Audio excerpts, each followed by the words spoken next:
The opinions expressed on this program are those of the program host and guest and are not necessarily those of this station, management, staff, and sponsors. WSTU does not endorse products that may be mentioned. Any reproduction or retransmission of this broadcast is strictly prohibited without written consent of WSTU. It's time now for the Crown Car Care Show. Call in with questions and comments, 220-9788, 220-WSTU. Now, here's your host. Hi, top of the afternoon, everybody. It's August 16th.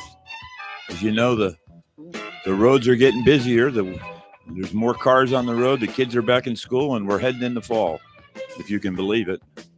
It's still hot out to me, though. It was 100 degrees, I believe, the last couple of days. Oh, wasn't it? Yeah. Oh, I don't know what was happening.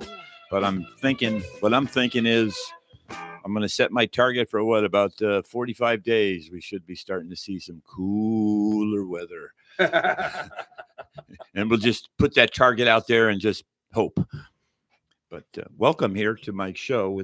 I do a show every week here, Wednesdays at 5 o'clock, and we always talk about cars. Sometimes we test drive cars. Sometimes we talk about fixes on cars. And a good part of the time I talk about my business and how I can help you. I would hope so. Yeah. It's been a couple semesters since we've been together. Absolutely. Greg is the consummate host, and in fact, have you ever met Pete Rose? Yes, I have. You have? Oh yeah. Oh, I bet you some good stories too. Yes, I have. No, yeah, I've run into him several times. Interesting. Yeah. The classic was when the Dodgers were in Cincinnati's minor league team. And all of a sudden, Pete was there, and he was going to be a guest on Dodger Central. And we weren't going to talk about some of the crazy stuff. And yes, but of course, obviously, I had to throw the zinger in near the end of the interview. And the network cameras saw this. And it was like this deluge of reporters from CBS, NBC, ESPN, you name it. Yeah. And oh, yeah. Yeah. But I got an answer on him. That's good. I got an answer on him. You betcha. Fabulous. Oh, yeah. Yeah. Yeah. So how's business going? That's the big thing. Business has been booming. I mean, and that's part of probably the first half of the show. What I'm going to talk about is, why is my business booming? Why is it that Crown Car Care is so busy? Why is it that as soon as I fix one car or service one car, two more are already at the door, ready to come in? Why is that? And I think once I start to tell my tale of maybe a little bit about Crown Car Care, who we are and what we do, and a little bit about the state of the world with automobiles and technology, I think you'll understand why people are beating our doors down to get into us. I started my business back in 2006. It was the time when the real estate market had tanked and the economy wasn't doing real good. I believe it was a bear market, and we were headed into I believe it was a recession. I don't believe it was good times. But I will tell you, when I opened my business, and you can talk to any entrepreneur or anyone that believes in himself and his business, those are things that you're not looking at. I was completely oblivious to the outside world other than one thing.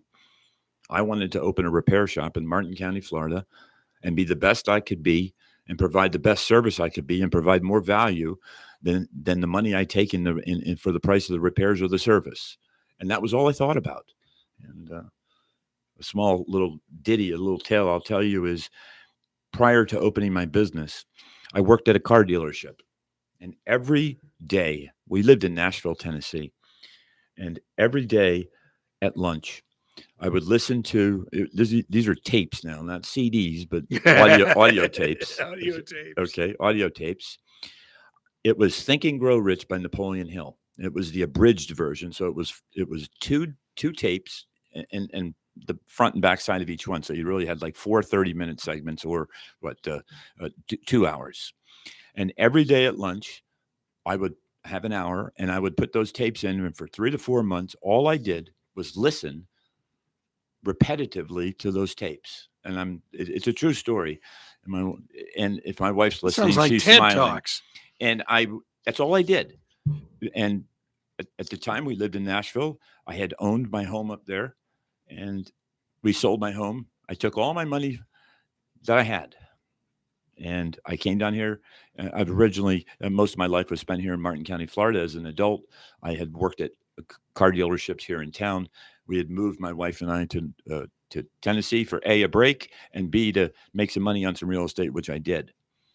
I sold everything up there, and we didn't hire a moving company. I moved myself with a U-Haul truck, 2 trips. Did it We've all done that. did it We've all done myself that. because I wanted to save as much money as I could Sure. so I could get it into my business.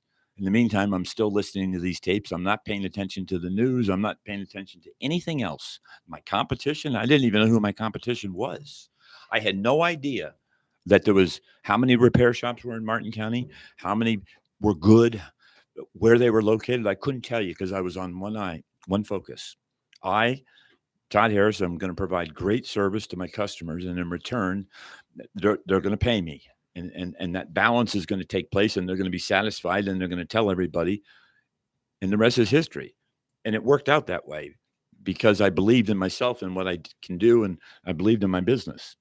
And that is the trick to entrepreneurship. It's the trick to success in life, that sometimes you don't need to pay attention to some of the distractions out there. Focus on what your goal is, just like in basketball or baseball, right? It's the same thing with sports. Who cares how good the team is? Who cares that they've got a pitcher that Raleigh Fingers that does some underhand pitch with gigantic handlebar mustache that's going to scare the daylights out of you? He looks like the Frito-Lay man. I believe he played on the Chicago Cubs, if I'm not mistaken. Raleigh? Raleigh Fingers. Oakland A's. Oh. Charlie. He had that underarm pitch. Charlie Finley. Oh, or you think Mark Fidrich, I think. Wasn't he the one that was? They had that one. Yeah, it was a submariner. Submariner. I think so. I think that was Fidrich. Yeah. Speaking of baseball, when I was a boy, we lived in Freehold, New Jersey, and several times my grandfather would take me to the Phillies games, Philadelphia Phillies. And I always can remember seeing Greg Lazinski, the bull. He had legs the size of my torso. He was just a monster, and he would just clobber them things. Greg Lazinski. Yep.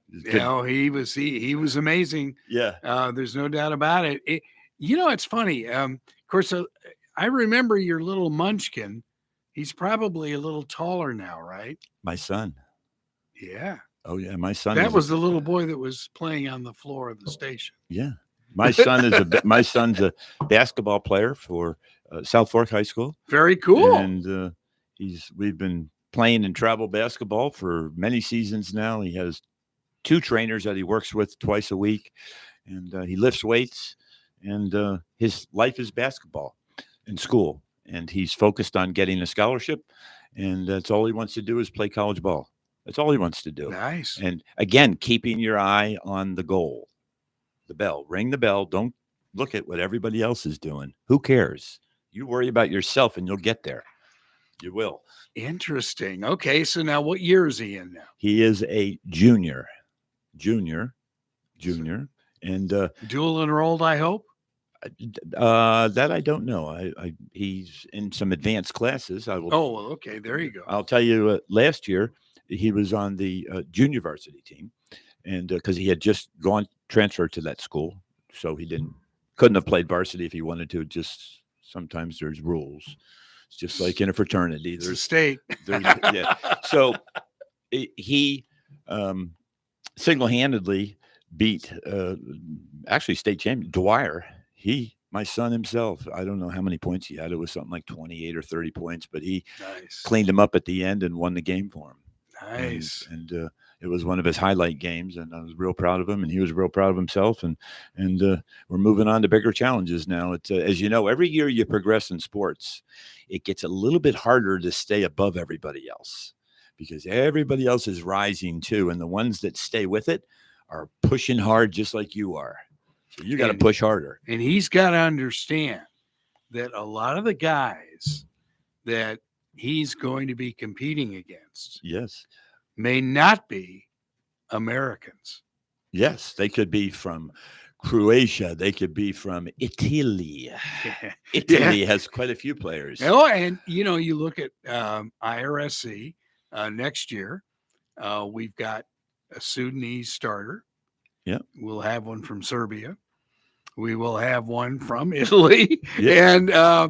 And by the way, a kid that was playing for Indian River last year, Pablo Tamba, is on the Spanish Olympic team for next year. Wow. Actually, you know what? Sometimes when you want to ask favors, you do it on the air. I'd like to bring my son up to Indian River, and maybe you could introduce him to some of the basketball stuff. You betcha. That's Greg's the man. That's the easiest thing of all. I know. Yeah. Fabulous. Yeah, I'd love to. I see your coat is actually got the Indian River basketball. It's my raincoat. Yes. Yes, it was drizzling. So back to Crown Car Care, and then whenever you're ready to take a break or anything like that, you let me know and just hold your hand up and we can go. This is your show. Whatever you want. Well, let's rock and roll and talk about Crown Car Care. That sounds like a good idea. I will continue on with my little ditty about opening, and so we opened in 2006, and one of the questions is why am I so busy? What is it that makes my shop so busy? You're good. It's called follow through, standing by what you say, truth and honesty, staying up with technology. And that is something I'm going to touch on, staying up with technology. Today's world, the cars are making leaps and bounds more than Moore's Law, even if Moore's Law is used on computer chips, but every couple of years, the computing power doubles. You're seeing every automobile, whether it's an entry level or an advanced, you're seeing upwards of 20 some computers all networked together on different network lines. I'm not surprised. And to stay up with that, not just one make, but just understanding how it works, takes commitment. It takes interest to start with, because you're not going to learn this advanced technology by forcing it down somebody's throat. And your guys have got to be computer techs too. That's correct. And I'll say this. When I was a boy, it used to be, take it to the Ford agency or the Lincoln Mercury agency. They're the experts. They know what they're doing. They're the best. Well, breaking news, it could still be that way somewhere, just like how in Martin County, I'm recognized as a shop that can really fix cars. Well, in general, just because it's a dealer franchise agency located in a town, that doesn't mean they know what they're doing. No more than it would know what I'm doing.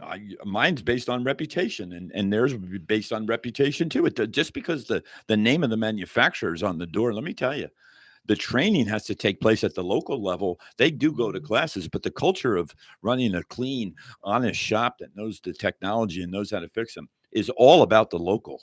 It's not about the manufacturer that's overseas somewhere or up in Detroit. They're not going to be the ones fixing the cars. Trust me. It's the general manager that starts the culture on downward to the service manager, to the technicians. It's all local. Yeah. It's local. Yeah, there's no doubt about it. And, I think the thing that's very intriguing to me is you talk about the computerization.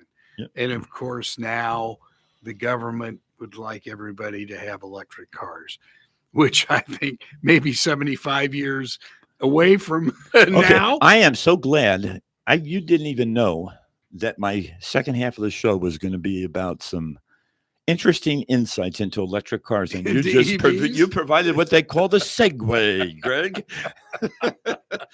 It worked just perfect. You're hired, Frank. Oh, wait a minute. Frank is with us somewhere. He is somewhere. He is somewhere. Hey, Frank. Let's see. Yeah, hold on. We got. Where do you? Let me try and. All right, I'm still trying to. Boy, these buttons. Ooh. Oh, there we go. There we go. Now we got him. Are you there? Yeah. Yep. He's. Ooh, man. Hey, Frankie. There we go. Yeah, I can hear you now. Got him. All right. Can you Yeah. hear me? I didn't bring my sledgehammer with me. Yeah. Well, you probably have been hearing our show somewhat, and Yep. not being able to communicate is, but you at least could hear us. Greg actually started a segue about electric cars, about not quite ready yet, and I'm gonna read an article here. It's public information. It's a Yahoo article. It's about a Canadian man who bought a brand new F-150 Lightning. Ford makes an electric pickup truck. Okay, and this is what he's saying. This is not the words of Todd. This is the words of this man. A Canadian man is calling electric vehicles the biggest scam of modern times after his frustrating experience with an electric truck. Delbir, who's his first name, he'll refer to him as, or D, who lives in the Winnipeg area, Canadian, bought a F-150 Lightning EV in January for 115,000 Canadian dollars, or around 85 US dollars plus tax. He told Fox Business he needed the vehicle for his work, but he also wanted something suitable for recreational activities for his family, going to a cabin or things of that nature. He was quickly hit with the reality after he bought his vehicle that he was going to have to put 2 EV stations, one at his house to charge it and one at his work. Okay. For the mere sum of $10,000. And of course, when they got ready to put the level 2 charger in his house, because level 2 is what you need to make it work. Level 1, it's 110 volts. It's not going to work. It It's won't level work. 2, what, 220? 220. Yeah, like a dryer. Like a dryer. That's Okay, correct. Like a okay. dryer. It was $6,000 to modify the panel. So he's into it for 16 grand on top of the 85 or the 115 purchase price. It gets better. And this is the dirty secret of electric cars that I haven't touched on much, but I will tell you this, and I'm gonna put it right out there. If you own an electric vehicle and you go to a level 3 fast charger, you are going to pay more for your electricity comparable than you are for gasoline. Period. By quite a bit more. Quite a bit more. It's a racket. A lot of these EV electric, they're independently owned. There's no regulation on pricing. There's some situations going on, which leads me to the second statement before I get back to this gentleman with his vehicle, because we haven't gotten to the good part of the story when it breaks down in the United States. The Ford and General Motors recently, and Frank, you can attest to that, right? They signed an agreement with Tesla to use their fast charging stations. That's right. Okay. Is that a help? Yeah. But you're still going to pay out the butt for it. It's not cheap because it's DC voltage, high voltage. Now, level 3 is not 220. That's AC voltage.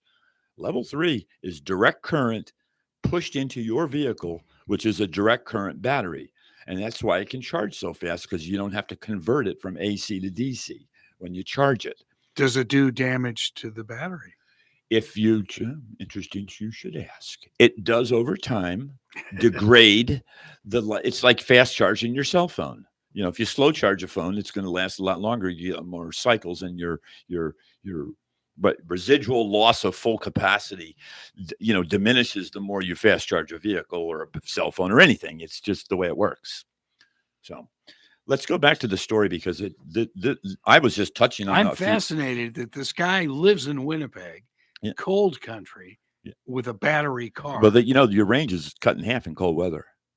I'm surprised. Here's the number 2 zinger. And listen, I drive a hybrid. I'm EV trained. I was at the cutting edge of electric vehicle training 12, 13 years ago. I've been away several times. I've been hired by the CEO of Think Cars to actually redesign one of their circuit boards for one of their cars when they were in business. I know EV cars. So I have some credibility and some standing when I'm saying these things that may appear to be opinion.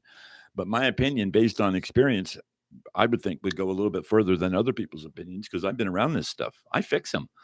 I rebuild battery packs on hybrid cars. I know what I'm talking about. I really do.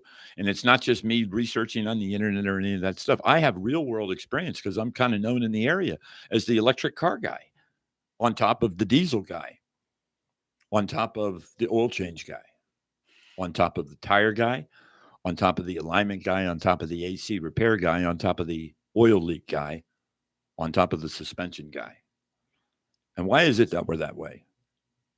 I'm going to tell you one thing: passion, belief in what we're doing, the belief that tomorrow is always going to be a better day, the belief that I am going to make my spot in this world a little bit better place when it comes to car repair by always doing the right thing, no matter whether somebody's looking or not. You can trust Crown Car Care is always going to do the right thing. Let's take a break there for a minute. Let's take a quick break. You are listening to Crown Car Care Live right here on WSTU.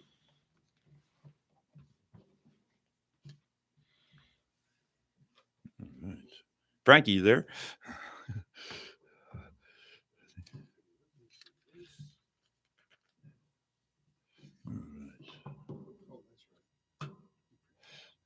See, there you go.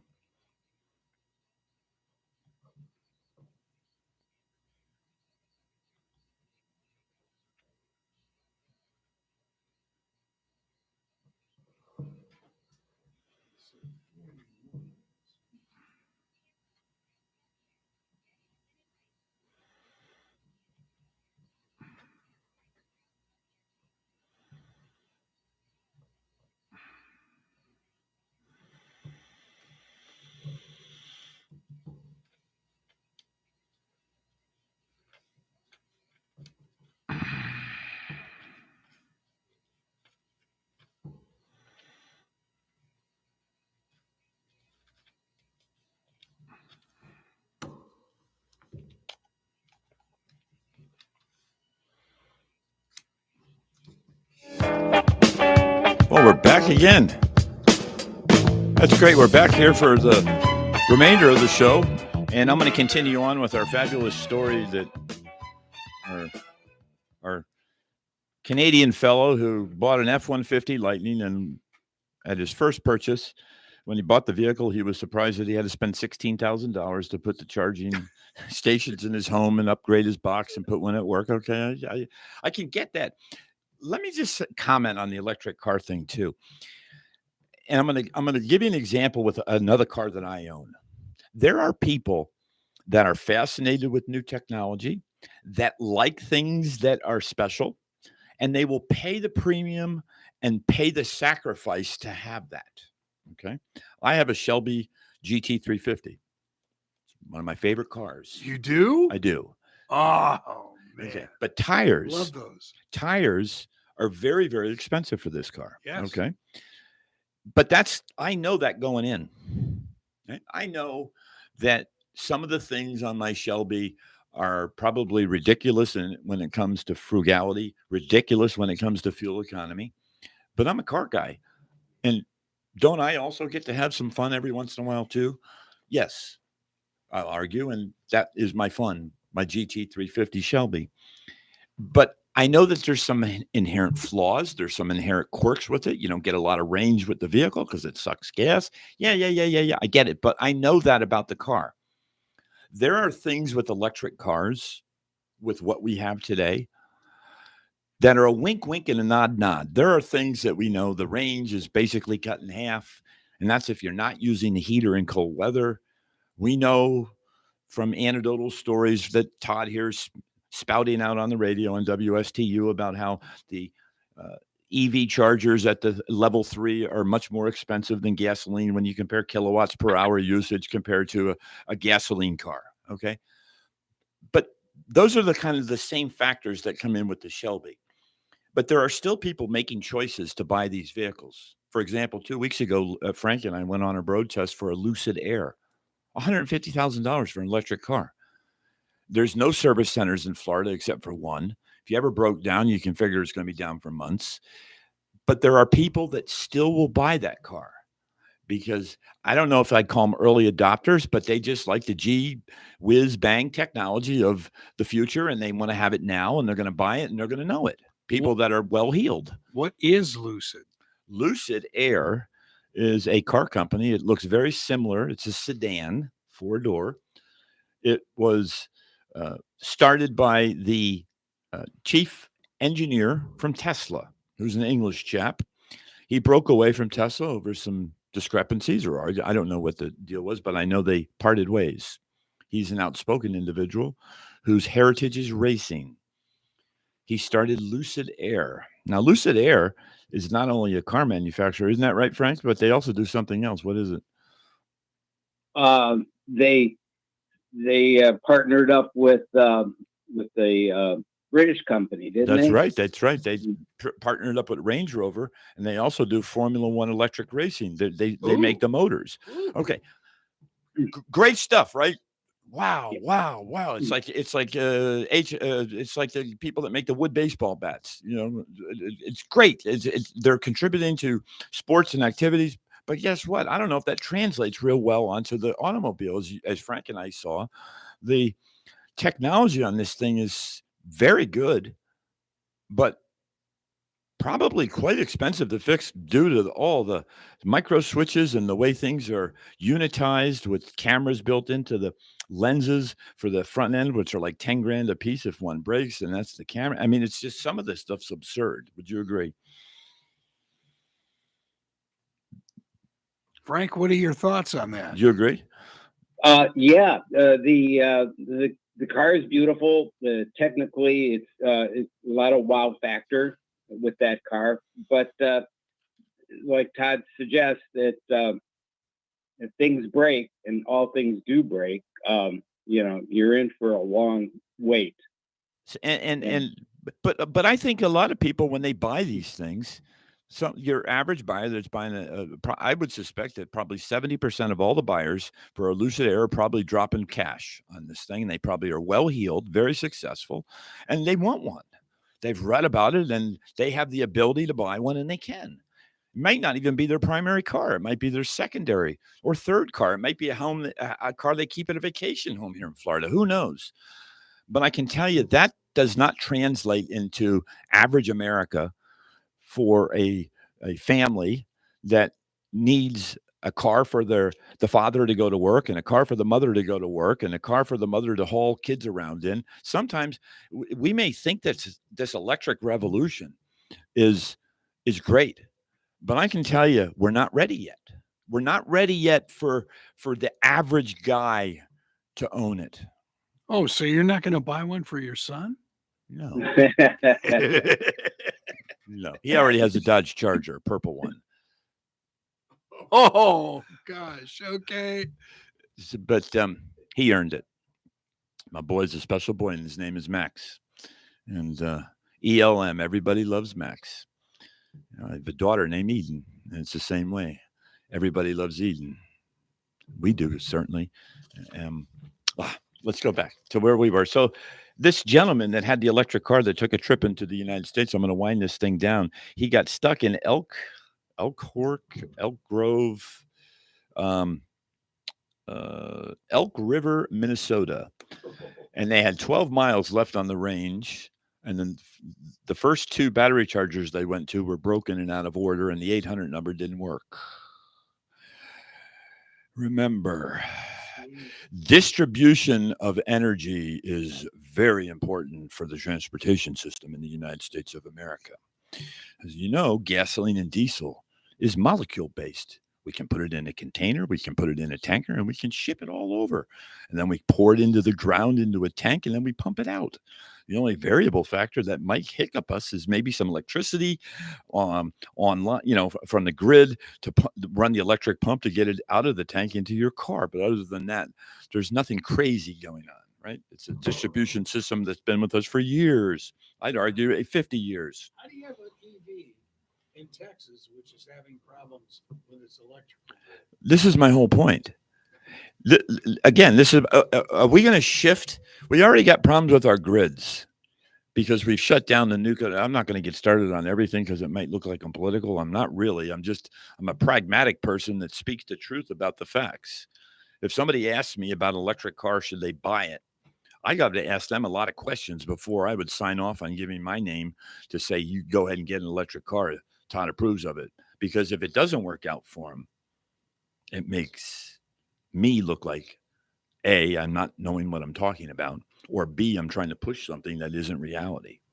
So electric cars can work for people. But I will argue most times a hybrid or an extended range hybrid, which I drive a hybrid, is a much better solution. It's half electric, it's half gas or diesel, and it works. You can still fill up at the gas stations.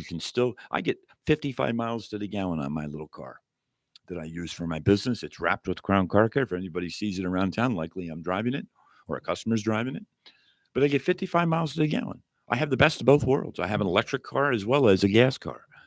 But I don't have that fear of nobody knowing how to fix it. Having to replace the battery pack on it is a pittance compared to some vehicles. This new Ford Lightning that we're talking about with this gentleman, what he ended up doing is he ended up having it towed to the Ford dealership, and he rented a gasoline sedan for the rest of his vacation here in the United States with his family. And then when he was done, he went back to the car dealership where they had charged it up, and he drove his F-150 brand new Lightning back to his home where he had a $16,000 Charger in his garage. That's what he did. That's nonsense. That doesn't make sense to me at all. Climate change, no climate change. Okay, because we're going to do a show here in the next couple of weeks, maybe in the next couple of months, about is there really a ecological, clean footprint on making these darn things? Because my research has showed me the answer is no. Okay, no.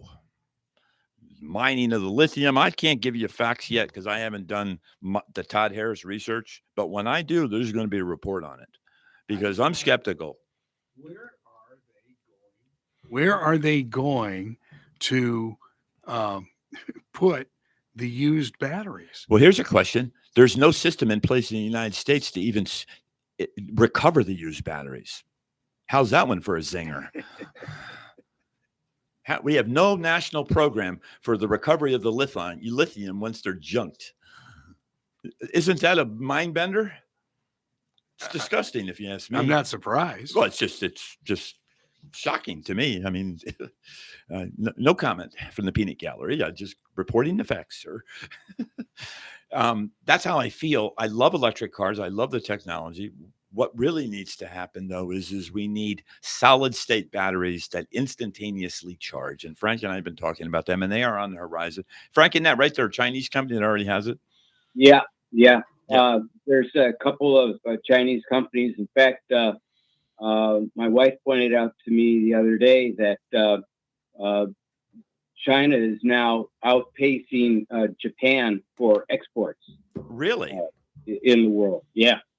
Well, and we don't have any product to test. All we can do is read about it. I read Popular Science. I have a subscription to both those magazines. Todd's mailbox at his house I'm still an old-fashioned magazine guy. I still get all the magazines, car magazines. I read them every month. I read technology magazines. I read things that you'd be surprised I read to stay on my game. And it goes back to that story about me starting my business. It's all the same. Once you're an entrepreneur and a business owner, you can't stop. It doesn't stop. You always are trying to better yourself. You're not the best. Obviously, I'm always striving. I'm striving to be the best, and I'll never be the best, but I'll always strive to be the best. What's very interesting, you talk about the EVs. I happen to be at the Lexus dealership.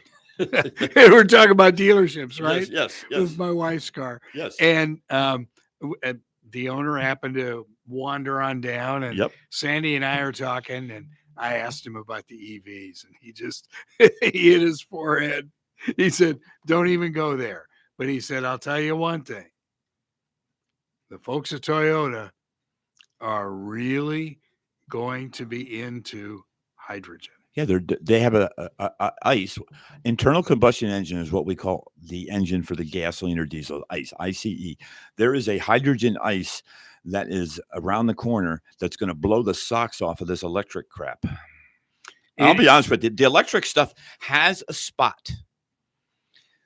You know where that spot is? City driving, short distances, grocery getter type scenario. Go to the mall and then go home. That's it, babe. Just like how you would use a golf cart on a golf course. Think of the golf course as your big, your small town.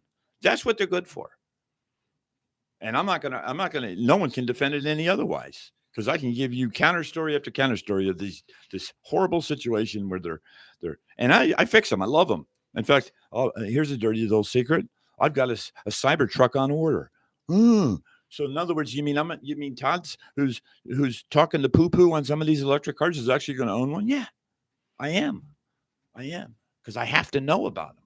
It's my job in my business to report the facts, be honest, forthcoming, and if there is a hiccup, I need to talk to people about it so they don't make the mistake. It's research. It's research. It has to be done. Electric cars aren't there yet. We're not there. You know, he was laughing that the general manager at Toyota had this press conference and stuff, and he had this empty glass. And so he sticks a glass down by the pipe. Yep. And, it starts filling up with water. Yes. He drank the water.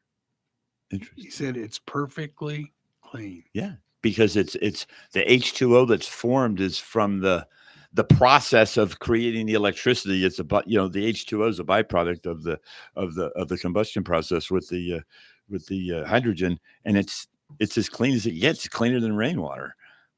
I don't know if I'd want to drink clean rainwater lately, but if just look at the fact that we don't have a national policy on recycling lithium batteries, for crying out loud.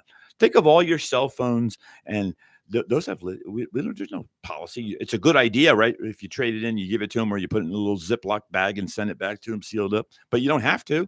There's no statistics on it. Not that I know of.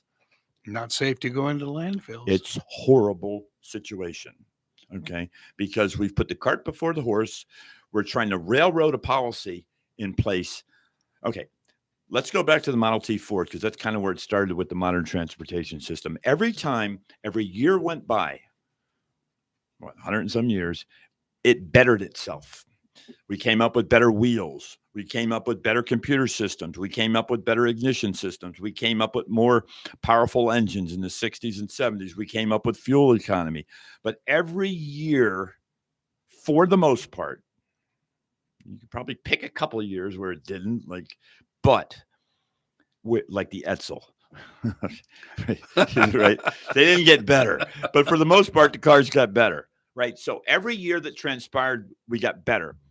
I will tell you that if we pulled the plug on all the gasoline cars and said, nope, current administration here in the United States of America, that Democratic free speech loving party have decided that we're only allowing electric cars. We are going to decrease our efficiency with transportation. There's going to be a cost to society. There'll be a societal cost. There will be a money cost. There will be a hazard cost with pollution. Okay, so we're not ready yet, because you just heard what I said. Every year, it seems like the technology has improved our transportation system. If we go full electric like they want to, we're going to take a leap backwards, guys and girls. It's not going to happen. And first of all, people can't afford them. Do you know how much, listening audience? Well, Frank can. Frank can. Oh, sure. Well, of course he can. Yeah. Of course he can.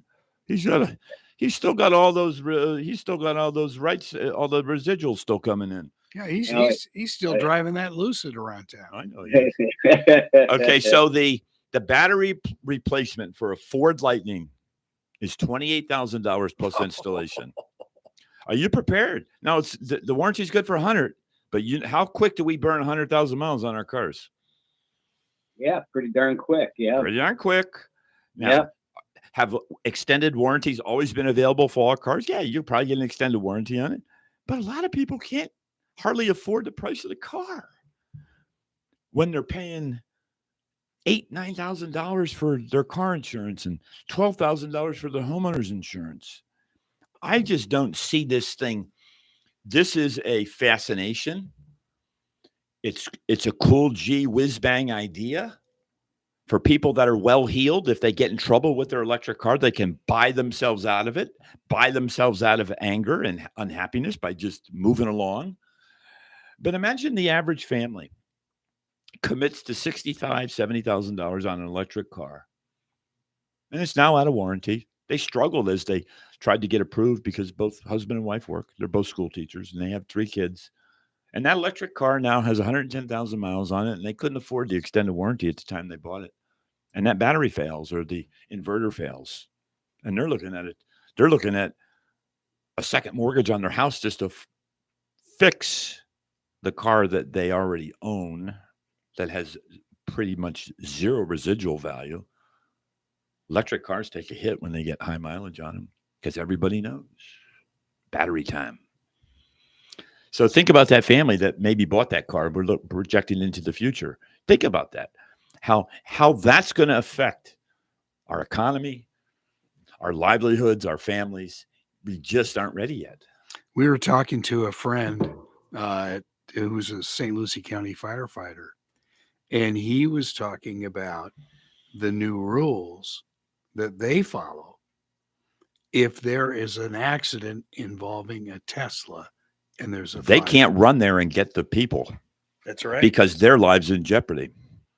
Once a lithium battery catches fire, even though they have chemical compounds that they put in there to try to make them less volatile, let me tell you, lithium and water and electricity, short now, don't mix. Lithium is like sodium. That stuff you throw water on there, and it's like thermite. It's out of control combustion. Yeah. So now we're into the safety aspects of it, not protecting you, the passenger, but the first responders trying to get and help you. They have to pause now and do special protocols to make sure there's actually training and certifications in it, which is what I'm going to lead up to before the end of our show. I think in the beginning, Greg, I kept saying that I am an oil change guy. I'm a tire guy. Well, there's another thing I am that I just recently did, and it's because I wanted to delve into this and service our community. We are now emergency vehicle technician certified at my shops, which means I can officially work on ambulances and other emergency vehicles, and they can know with complete assurance that we have the capabilities, the technology, and at least the training and the certifications to show that we can. Nice. And I brought my patch here. I know it's a radio show, but I just kind of like to hold show it to the camera say, there. This shows that we're EVT. Yeah. It's a big deal. Most people that take this test, which I took 2 of them, fail it. Most of them have to go away for 3 or 4 weeks for training. I took the test first time. I have books. They're about the size of the complete Old New Testament, each one of them, the guidelines, all the standards that you have to know. I reviewed them, and I think I got a 91 on both tests. Whoa. So nice. Remember, it has a lot to do with passion. It has a lot to do with your belief in what you do. Because if you believe in what you can do, how do you think all these people hit these jump shots? Like when Michael Jordan would be at the clutch moment in it's game 5 or whatever. How do you know he's always going to make it? Because Michael Jordan, when he was playing, how did he know? Because he knew he was going to make it. Because Scottie Pippen set him up. That's right. He was okay. Yeah. Nothing like our Magic. No. Our Magic Man was special. Yeah. Yeah. It's quite a story is Shaquille. He, was inspired at his parents were in the Army, and I think he went to college at Las Vegas, Nevada, or was it Arkansas or Louisiana, where he went to school at? Shaquille, LSU. Yeah. Okay. When he was a kid, he was overweight. He met the LSU coach, and that coach spent one day with him or one night, wherever he was, inspired that young man. And Shaquille told him he wants to play for that man and that team. And reality did take place. And years later, that is where he went, and that is who he played for. And all that was being one boy being touched by one man who inspired him. Magic stuff, actually. It's a true story, actually. Oh, yeah, it's good stuff. Yeah. You talk about Michael, and I was just so fortunate to be around. You were in that circle, that era. Yes. And oh my gosh, you talk about greatness. There was that weird guy in Boston, that Bird guy. Yeah, he was okay. Yeah. But Some say he was the GOAT, the greatest of all time, because he was just one of those unglitzy but get the job done kind of guy. and a trash talker.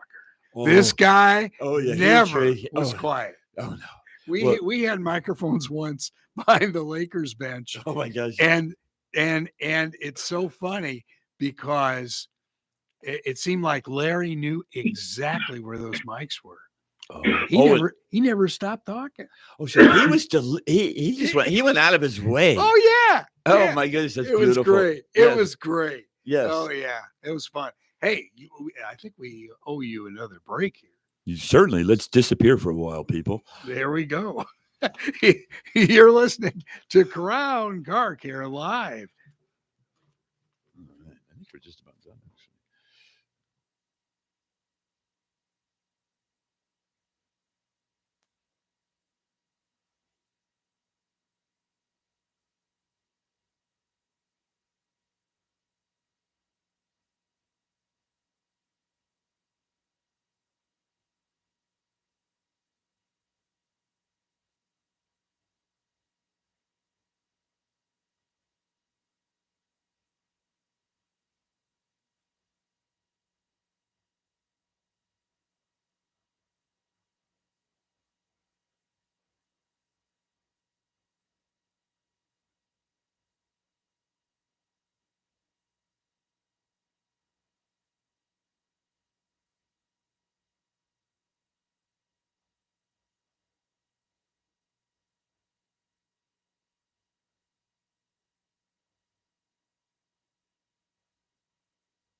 Welcome back. We have a few minutes left to wind this show down. Hopefully you were on the edge of your seats. You were interested.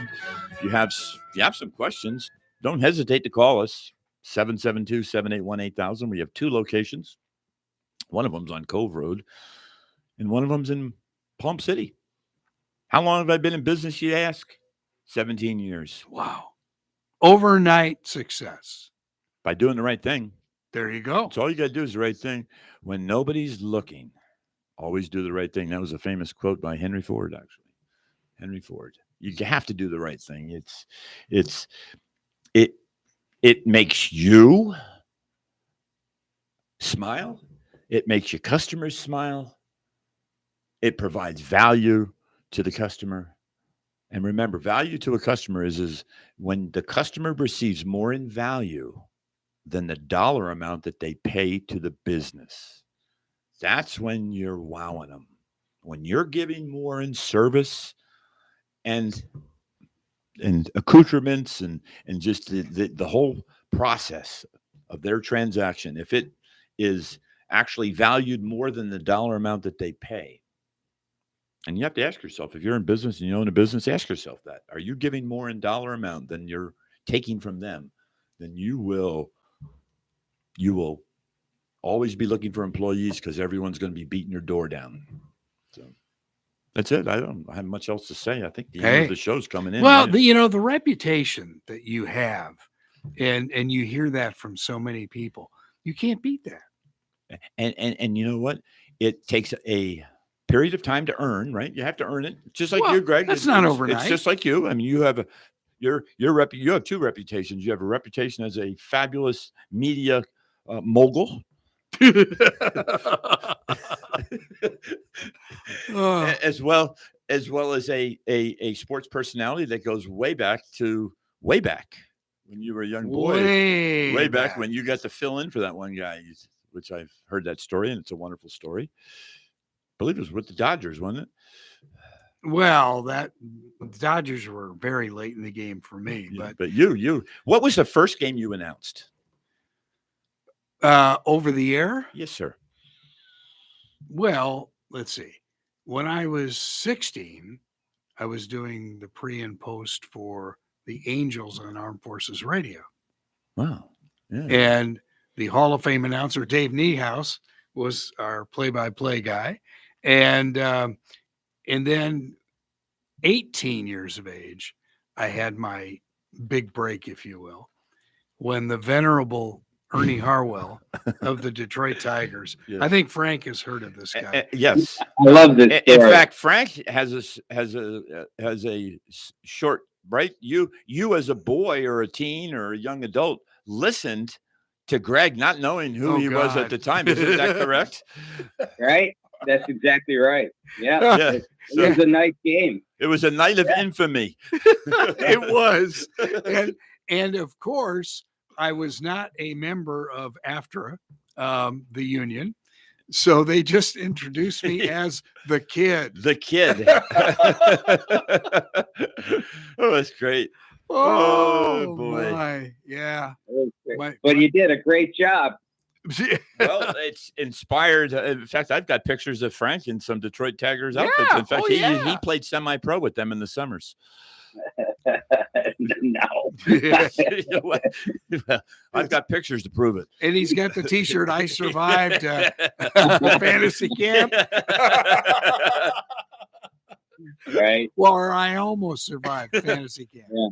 Oh, my goodness. boy, yeah. Well, great. How you feeling, Frank? I can hear it in your voice that things are getting better, but aren't perfect. Little bit rugged right now, but yeah, I'm definitely on the mend.